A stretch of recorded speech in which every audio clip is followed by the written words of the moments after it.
A lot of pet parents choose to rely on crates to manage their dogs while they're away from the home, or to help young dogs calm down and enter rest mode. But using a crate isn't as simple as shoving your dog in the crate and calling it a day. That's why today I want to walk you through a calm, smart approach to introducing the crate to your dog so it becomes a safe, positive space, not a battle zone. Whether you have a puppy or an adult dog who's already nervous about confinement, this video will give you a big picture roadmap for crate training without rushing, forcing, or accidentally poisoning the crate for your dog, which is a mistake that's easy to make without the right approach. Why crate training goes wrong and how we're going to avoid that. I see so many people get frustrated with how their dog behaves in the crate. The dog may bark, cry, and even dig or paw at the crate. Dogs are den animals, right? Shouldn't they naturally be comfortable in the crate? No and no. Dogs are not den animals. In fact, neither are wolves. Wolves only use dens for giving birth and recovering from injury. Wolves do not sleep in dens regularly, and it's not natural for dogs either.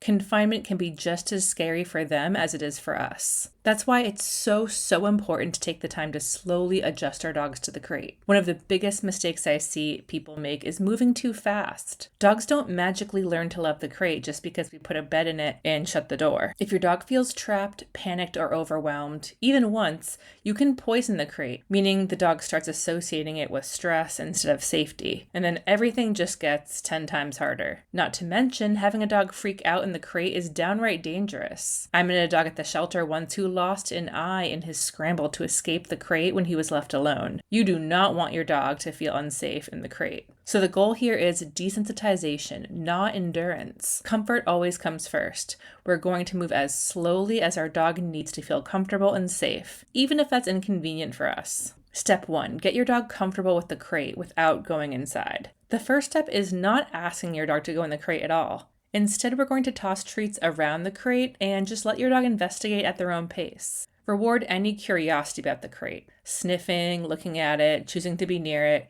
We're keeping the bar ridiculously low here to start. For especially fearful dogs, you can even start with the crate disassembled. Yep, just parts on the floor. We're teaching your dog that the crate predicts good things, not pressure. And what if your dog won't even approach the crate at all? You may need to start out leaving the crate totally disassembled in the living room for a few days until it no longer feels like a novel or intimidating object that's special. It just becomes something regular, common, and less intimidating for your dog. Step 2, in and out crate games with the door open. Once your dog is comfortable being near the crate, we move into in and out games. Here's how that works. You're going to toss a treat into the crate. When your dog goes in to eat it, toss another treat outside of the crate, and you'll keep the door completely open the entire time. The result is that your dog is going to be going into the crate and then out, in and then out. This teaches your dog that going in is safe and leaving is always allowed. When your dog is happily running in and out, then you can briefly close the door just for a second or two while tossing treats. And remember, if your dog hesitates, freezes, or rushes out, that's your cue to slow things down. Step 3, short crate sessions, 1 to 5 minutes, multiple times a day. Now we start building duration, but still in tiny, safe doses. For these early sessions, you're going to keep them just between 1 and 5 minutes. Sit near the crate or stay within your dog's view. You're also going to want to give them a frozen enrichment item to work on while they're spending time in the crate.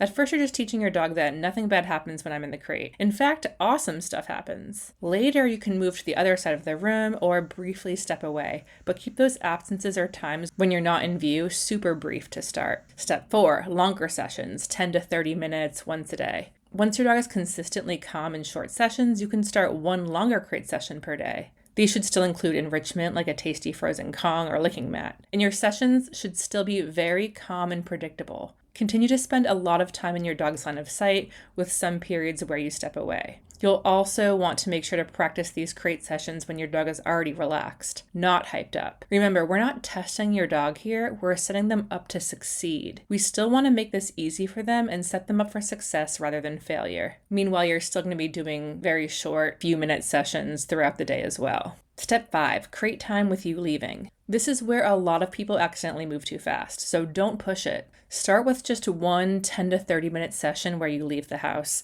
and 1 to 2 shorter 5-minute sessions while you're still home. This teaches your dog that the crate is safe even when you're gone. And being crated doesn't always mean abandonment. This entire time, you want to be evaluating your dog's stress levels and make sure you're not going too fast. Never hesitate to backtrack a bit if it seems like your dog isn't quite ready to move forward. That's totally fine and normal. Some quick across-the-board non-negotiables for success. Throughout this entire process, you're going to want to always be using frozen enrichment for crate time. You'll want to set up a dog camera so you can watch how your dog is actually coping with their time in the crate. And if you see pacing, whining, or panic, backtrack immediately. And remember, progress is not linear. Going slower is not failure. It's just how you avoid setbacks. And every dog is different. If you want a day-by-day crate training plan with clear checkpoints so you know exactly when to move forward or when to pause, I do have a full crate training course that you might want to check out. It walks you through this process step by step and helps you evaluate your dog's comfort level and protects you from accidentally poisoning the crate and undoing all your hard work. I'll link to that course in the description if you want to check it out.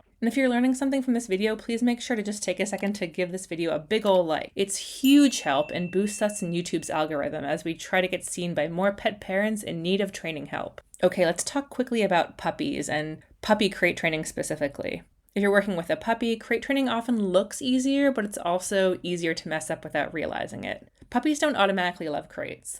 They tolerate them because they're tired or they don't know any other option yet. That means we still need to be intentional with our training. With puppies, you want to make sure you're keeping crate sessions super short and very frequent, not long and forced. You're probably going to want to spend more time doing short, frequent sessions before you start escalating to longer sessions. With puppies, you also will be expecting more vocalization early on, but learn the difference between a mild protest bark and whining versus real panic. Because no, letting a puppy cry it out is not teaching self-soothing. It's teaching them that their distress doesn't matter, which can create long-term anxiety around confinement and break down the trust between you and your pup. In our crate training course, we make sure to spend a lot of time teaching you the difference between panic and normal puppy settling, and how to make sure your puppy knows you care and feels safe with you while still staying firm about crate time boundaries and what it means to be in the crate. To set your pup up for success, always make sure your puppy has a potty break, mental stimulation, and a chance to move their bodies before you even consider trying to put them in the crate. Now let's talk quickly about rescue dogs.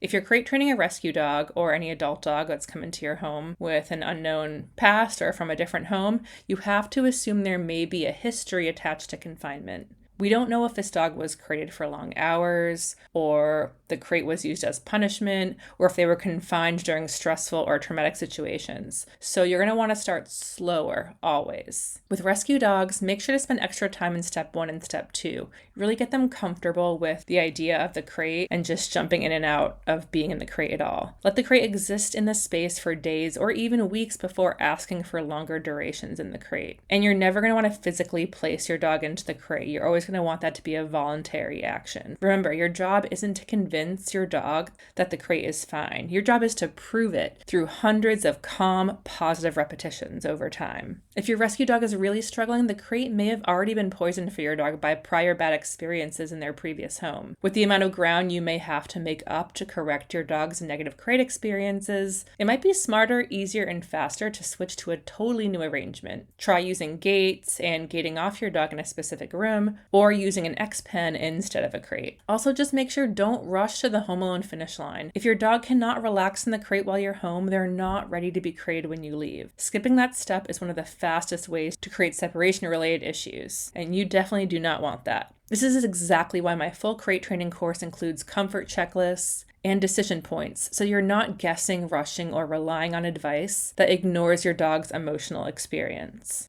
In short, crate training should feel boring, in the best way. Calm, predictable, and safe. If this video helped you, give it a like, subscribe for more dog training content rooted in empathy and science, and let me know in the comments any questions or concerns you have about crate training, and what other topics you want to learn about. Thanks, and have a great day.